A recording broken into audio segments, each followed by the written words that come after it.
Front Row Rugby. Interviews with rugby legends with Peter Stemmet. Today, you are going to get a front row seat to the memorable career of the legendary Springbok, the 1998 Tri-Nations champion, Pieter Rossouw. Peter, welcome to Front Row Rugby. It's good to be on the show, Peter. Peter, before we begin the conversation, we're going to take a look at the trivia question for this week. In 1993, the Springboks beat Australia in Sydney in the first test. Who scored 2 tries that night for the Boks? Now, just before we go there and ask Peter the first question in the interview, if you know the answer to the trivia question, you can put it in the comment section down below, and we'll also find out if Peter knows the answer, but we'll do that at the end of our conversation. Peter, before we talk about your career, I would like to know, what is the story behind your famous nickname, Tjips? Well, that's a nickname that started at Newlands, and I had a lot of different nicknames, from Piston to Sparkplug to Geelslang, and obviously Tjips was one of them. Basically, Newlands faithful gave it to me, and I think it's more the way I ran, sort of lanky. Basically never know which way my body was going to go. So, yeah, basically got it from Newlands. That's a great story. So, Peter, you know what? When I was preparing for this interview, I was trying to find out when you actually made your debut for Western Province. And we're going back a while now, and, I was a little boy, not trying to make you feel old, at the time. And I think it was 1995 that I saw you for the first time, as I recall. And it was a Super 10 game in those days, and I think it was against North Harbour. And you were playing at fullback. Can you explain to us how it came that you switched from fullback to wing? Well, basically, my first game for Western Province was 1994 in the Lion Cup for Western Province against Lions. And I was, as you know, went and studied at Stellenbosch, and I was a fullback there. And I got selected at Province as a fullback. So I played 94, 95, 96 for Western Province at fullback. And basically in 97, Harry Viljoen came to Western Province. So our back three in 94, 95, 96 was me, Chester Williams, and Justin Swart. We were the back three. They were the 2 wingers, and I was a fullback. And 97, Harry Viljoen came, and he brought Dick Meir with him and James Small. So, and then he moved Justin to fullback. So suddenly I was out of the team. Chester Williams was the left wing, James Small fullback, and Justin Swart the fullback. And I think in the 6th or 7th game of the season, Chester Williams tore his anterior ligaments, knee ligaments, and he came to me and asked me if I can play wing. So I said to him, listen, I can play anywhere, or I try anyway. So he picked me at wing, and I was sort of at school I played fly-off, and then afterwards I played fullback. So I was sort of a footballer playing at wing. I wasn't like the traditional winger, like the wingers were those days. So I basically only stood there on the fence, and but mainly I played everywhere on the field. So that suited me in a certain way, because the weak points I had at fullback were sort of taken away at wing. Because at fullback you sort of have to be a steady, conservative, last line of defense type of player. And, I wasn't really that type of player. I was more adventurous. So at the winger, I could get away with that. So that's how I got to wing. And that's also why I played left wing, because Jesse was left wing at that stage. And I played the whole year of 97 left wing for Province. And basically I got selected for South Africa not long after I started playing wing. So I haven't played a lot in that position where I got selected for the South Africa, but I played a lot of provincial games before I got selected for South Africa, which obviously helped me a lot, ironing out, most of my flaws and mistakes I made in the early days. A lot of people probably thought that it went through all of my career like that, but yeah, so I had a good time, and that's how I got there at wing. So tell me, Pieter, how were you feeling ahead of your debut against the British and Irish Lions? I was very nervous and obviously very excited. I wasn't picked on the first test, so I still remember when I came back from holiday. I was away for a week or something like that, and my way back, I got a call from Carel, was the head coach at that stage, and he phoned me, and he said, "Listen, I got selected for the Springboks." So I thought it was a friend of mine pulling a joke on me. And first of all, I didn't want to believe it was him, and then later on, I obviously realized it was true. So. And the second test was in Durban. So that was my first test. So I flew up and joined the team. And obviously that was now the famous test where we lost the series. We scored 3 tries. And they scored 5 penalties and a drop goal. And they beat us 18-15. And we kicked 0 out of 6 in that day. So, but obviously I was very nervous but very excited. And it was an unbelievable experience, something you probably can't explain to anybody else who hasn't gone through it. So, the second game we played in England, in Johannesburg at Ellis Park, which I was man of the match. And I really had a very good game, which was really nice. And at least we beaten in that game. So my win ratio against the British Lions were 50%, but South Africa obviously lost 2-1. And you also scored your first try in that final test against the British and Irish Lions. How did that feel? Yes, that was an unbelievable feeling. It was I think something that probably every kid dreams of. So I really enjoyed it, and for me, it was very important that our team played really well. So, I think, a lot of wingers, really enjoy scoring tries. For me, it was nice scoring tries, but I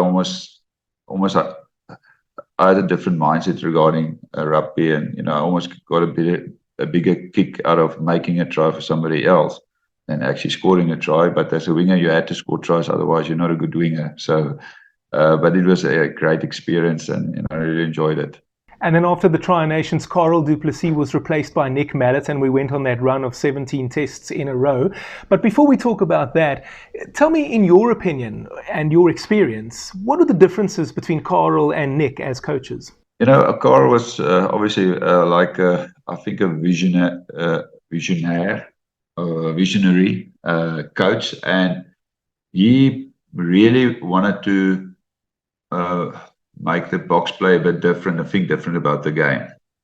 So, I think maybe the biggest things that counted against Carel, that we all know he was an unbelievable player and captain when he played, and also think different of the game than many players. When he got picked as a coach for the Springboks, he hasn't coached one day in his life. So I think, so I think the fact that he hasn't coached made it difficult for the guys to understand what he was trying to achieve. I think the longer he was involved, the longer we played, the better we got. And obviously that's spilled over to Nick Mallet. Nick Mallet was obviously, very abrasive, hard and direct and clear in what he was trying to achieve, very emotional, passionate. Both of them good coaches. I really enjoyed playing under Nick Mallet, and he liked me as a player as well. So probably that's one of the reasons I liked playing against under him. But both of them really good, and I think Nick just went on what Carel started, and he implemented for the next 2-3 years when he was the coach, and we really played really good rugby. We were really good as a team as well, and enjoyed playing under him. On that 1997 end-of-year tour, you wrote your name in Springbok rugby history forever, scoring 4 tries against France in 52-10 annihilation in Paris. Talk to me about that occasion.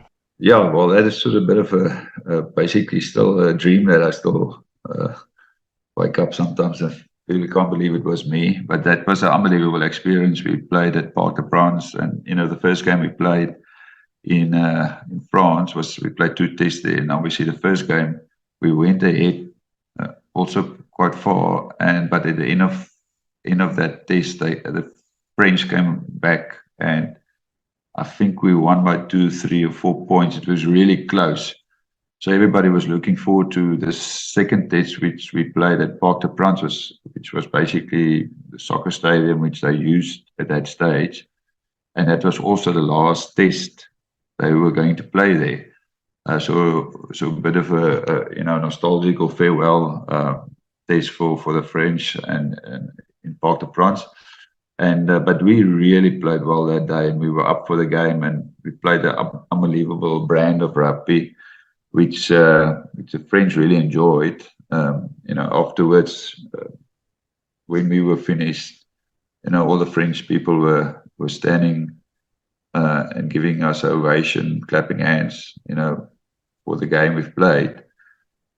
I think it was, if that was in South Africa, the stadium would have been empty if the Boks lose by that margin. So, but unbelievable experience. And, I scored one of 2 good tries in that match.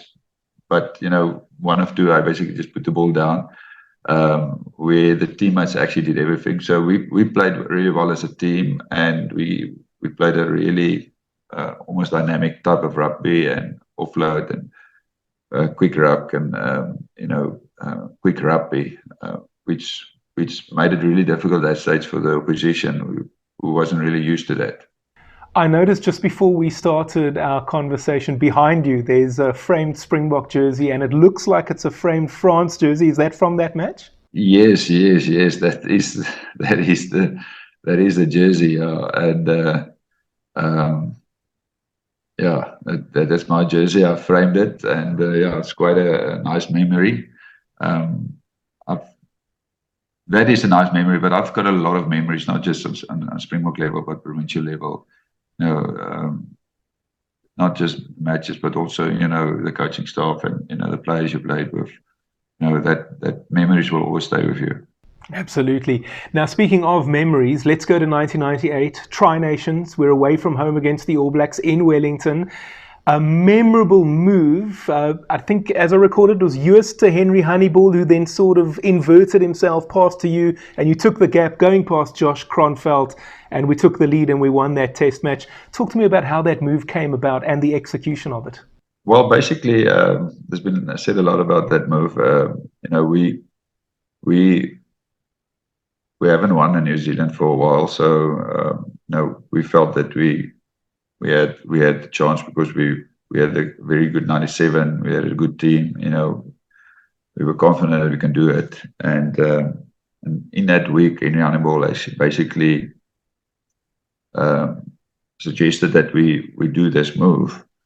At that stage, the Sharks were always doing this runaround moves with, the ball goes flat to Henry, and he runs like an inverted line, and dummies the 9 coming around, and he basically give it to Gary Tymon. It's the same type of running line. And they were doing it a lot at the Sharks, and they were playing on an advantage line, and they were putting all the teams under pressure with that. So we basically want to do more or less the same thing, but we don't want to give it to our 8th man, but they suggested, but they must give it to me. So we can basically maybe a little bit wider and, different angle, different personnel. And so that was basically decided at breakfast table. I think we've practiced it once at captain's run. And so the idea is, the fly run, because that stage, the flanker defense on a 10 and the 10 defense on the next channel. So the idea was for Henry to run towards the scrum to Josh Crossfield to fix him, and 9 running around was, the idea is that he pulls the flyer with him, which was Andrew Mertens at that stage. So basically, the timing needs to be perfect. So the flyer can't adjust when he sees the 9 doesn't get the ball. So he ran that inverted line dummies, the 9, Mertens follows yours, and then he sort of give a little short, like a pass to me, and I just ran through like the biggest hole I think I've ran through in any of my international careers, and it went dead silent in the stadium. So at first I thought, it's sort of, is there a knock on, or is there a forward pass, or is there something that was wrong because it was dead silent? And yeah, obviously scored under the poles was a great experience, because I knew at that stage when I scored that try, I think there wasn't a lot of time left. And then I think we were 6-3, and then I scored and went 13-3, and I knew they're going to struggle to get past us because they were playing into strong wind. So for me, the try was really special, but it was more special for me the fact that I knew that the try is going to make us win that test. And I don't know if you know that, but that test was the 50th test between South Africa and New Zealand, which was even more memorable. And at that stage, I think New Zealand won 25 tests. We've won 23. I think 2 were a draw. And I think the points difference over 50 tests at that stage was 6 points. So there's a lot of history and tradition, and and obviously it was the first time, I think, almost 20 years that we've beaten New Zealand in New Zealand, which was also a nice experience. It was certainly a memorable time, and as you will know, in those days we were still playing afternoon kickoffs in New Zealand. So those of us at home were waking up at about 4 a.m. to watch it, and it was certainly worth waking up. As I recall, I think I was still in high school at the time. Nevertheless, Pieter, let's move on to the end of year tour. We won 3 of the 4 test matches, and even though we were still winning, the performances seemed to not be as clinical. And I've had a couple of former Springboks on the show talking about some of the reasons why. And I've heard things like Bobby Skenstad being forced into the team by Alan Solomons. I've heard that the guys were maybe a little bit tired. I'd like to hear what your experience was like. I think it was a combination of a few things. We had a midweek team as well on tour, and the midweek team were having good performances. They were beating, but they didn't have great opposition, but they were beating the teams like 17-0, 18-0. And I think Nick, sort of started to put pressure on us to perform well, because they were playing well and telling us we're not playing well. But obviously it was a bit different for them and us because their position wasn't great. I think obviously Bobby were putting a lot of pressure on getting into the team because he was sort of coming on as an impact in 98 and really playing well. And I think the pressure was starting to mount that he must start for the team. The problem that we had is that we had Andre Venter at 7, and I think Rassie at 6, and Gary Teichmann at 8. So we had sort of a really settled back, loose trio, and our locks were Mark Andrews, and I think it was Krainer Otto. And we played our first test against. So a lot of things happened. We've played against Wales in South Africa. We've beaten them 96-13. So in the end of the year, we play them first. We play them at Wembley. And they fired their coach, got in Graham Henry, who coached the Blues for 3 or 4 years in Super Rugby. And he became the coach. And I think we weren't really prepared for that game because they played totally different than they used to play. And they sort of put us under massive pressure. Eventually we won that game. But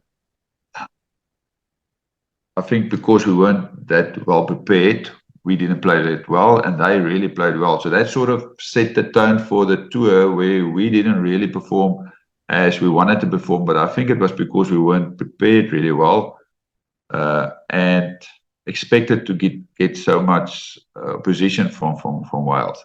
So in that specific test, Mark Andrews' 50th test, played his 50th test. And halftime, he got taken off the field. And Andre Venter moved to lock and Bobby came on.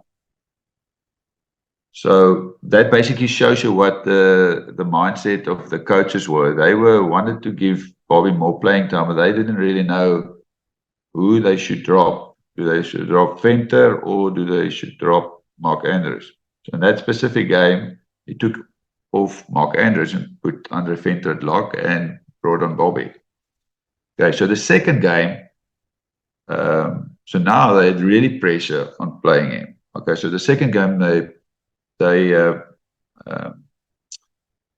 picked Bobby, but before they picked, everybody sort of started to feel this thing is starting to happen, and because now the team has played together for quite a while now, and everybody thought it was going to be Mark Andrews who's going to be dropped, and then Nick went and he dropped Andre Venter, who was sort of the hard man of the team, and working hard, driving, doing all the dirty work.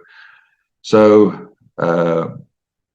that I think created a lot of uncertainty in the team. That the fact that was Andre Venter was the last guy everybody thought Nick will drop, and then he dropped him, and that sort of created uncertainty in the team. And I think that always also spilled over to the team. So and I think that made that we eventually wasn't, and the fact that the second team the whole time the coach tells you the second team players are putting pressure on, so the guys started to play, I think, more with fear than motivation and confidence. And obviously we had some good games, and Bobby did actually really well some of the games he came on, but he was probably more suited for an 8th man job than a 7, because he wasn't really in the rucks a lot of the times. So we lost a bit of that in terms of cleaning rucks and stuff like that. So and then obviously the last game we actually were ahead. Bobby gave me an unbelievable pass. We were 7-0 ahead, and then things just didn't go our way, and we eventually lost 11-7, and I think it was 11-7, and then we couldn't break the record. We just evened the record. So but it was still unbelievable tours, and you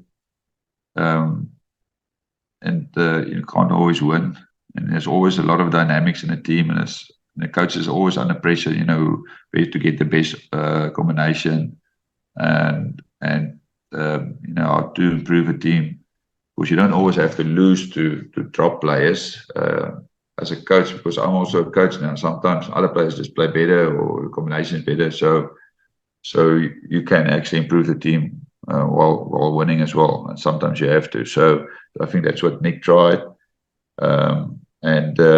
unfortunately we lost that, but it was an unbelievable run from 17 tests. I was fortunate, I played in all 17 of them. I think we were 5 players that've done that, so that is a nice memory for me, and something I really enjoy, always cherish. Absolutely. All right, Pieter, on to 1999 Rugby World Cup. I remember hearing a radio interview with Joost at the time, because he was the captain for that tournament. And he said that the guys didn't really feel like they were at a World Cup while they were in the pool stages in Scotland. But then after that, we moved to Paris for the quarterfinal against England. That was the Jannie de Beer show, as we now know it and remember it. You scored a try in that match as well. Tell me a little bit about that. You're correct in saying that regarding because we stayed in Scotland. So in Scotland we played, I think we played Scotland obviously at Murrayfield. I think we played Spain and Uruguay. I think that was our 3 games. It changed a bit now. So we didn't really got the feeling of the World Cup, because it was in 5 countries. when we got to Paris, when we played against England in the quarterfinals, obviously there we got the experience or feeling that, now we're in the World Cup, and that game was very important because we knew that's going to be a tough game.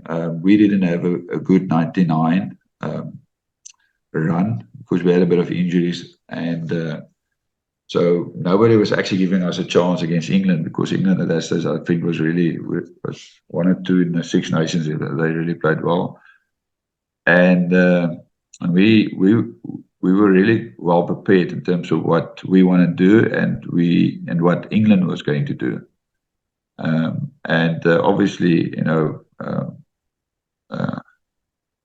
Yanni. Well, that is, I think, probably still a record, and probably will be a record for a long time. And we had a very good game plan, and we defended really well. And and Yanni is unbelievably gifted in terms of a lot of things. But he could drop, and he can kick the ball, and obviously he kicked that 5 drops. A lot of people don't even know it, but all 5 of that drops was in the second half. And obviously at the end, he kicked the cross kick, which I got a fortunate bounce, and that was and that game was obviously played at Stade de France, which was built just after, or which replaced Parc des Princes as a. And I think Parc des Princes, had about 45,000 people that can watch. I think Stade de France is over 80,000. Right? It was an unbelievable experience, and one of my best memories. Pieter, on to 2000, Harry Viljoen replaced Nick Mallet, and then you actually, I think after 2001, you didn't play for the Springboks again until 2003. What actually happened there? Well, Harry got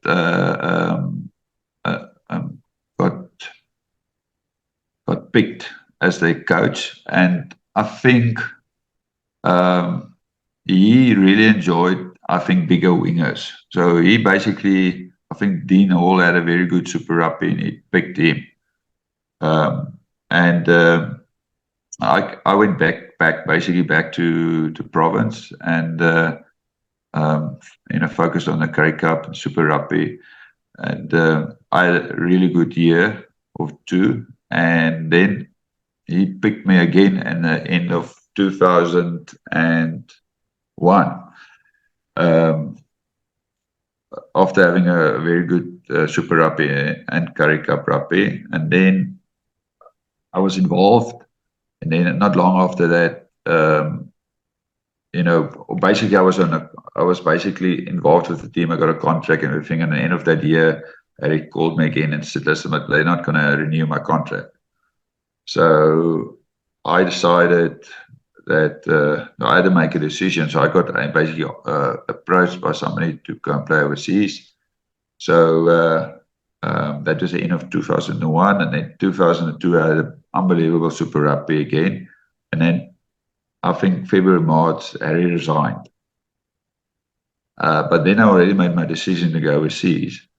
Then Rudolf Starley got appointed, and he phoned me. When he heard I'm going overseas, he phoned me and said, "Listen, but we had to have a meeting." Because he told me then he'll give me a contract immediately. And I said, "But I already gave my word to the people overseas. I can't back out of that." So basically that's what happened. So Harry, I think, favored the bigger guys, but I just kept on working, and I was fortunate to go back to a team where we really played well Super Rugby with the Stormers, and really played well in the Currie Cup 2000 we won the Currie Cup. So I've actually tried to put a lot of pressure on him, and eventually he picked me again. So but Harry was my coach at 1997 of province, where I had really good memories. And at the Currie Cup, we were unbelievable in the Currie Cup in 97. And then we started with the Stormers 98. We didn't really go well, and then he resigned. So I've played under me before that, probably 15 months. And yeah, and he thought maybe different in super, test rugby. And, but, eventually he picked me. And I really enjoyed the way he thought about the game, because he thought different to a lot of coaches I've played under. And he was really driven to be successful on the rugby field. So it was a good experience. I think all my coaches I've played under, brought something different to the table. And I've enjoyed all of them. Pieter, just before we finish up, is there a particularly funny moment from your time with the Springboks that you can share with us? Yeah, well, there's a few.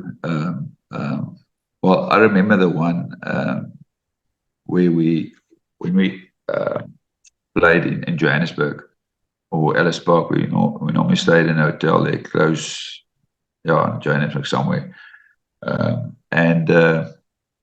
So when you stay in a hotel, it's a very, the program is very full, it's very organized, and so you normally train twice a day. So you get down and organize a bus and everything. So basically every time, say the bus leave 10 o'clock, then everybody like 9:30, quarter to 9, or quarter to 10, get together in the foyer waiting for the bus.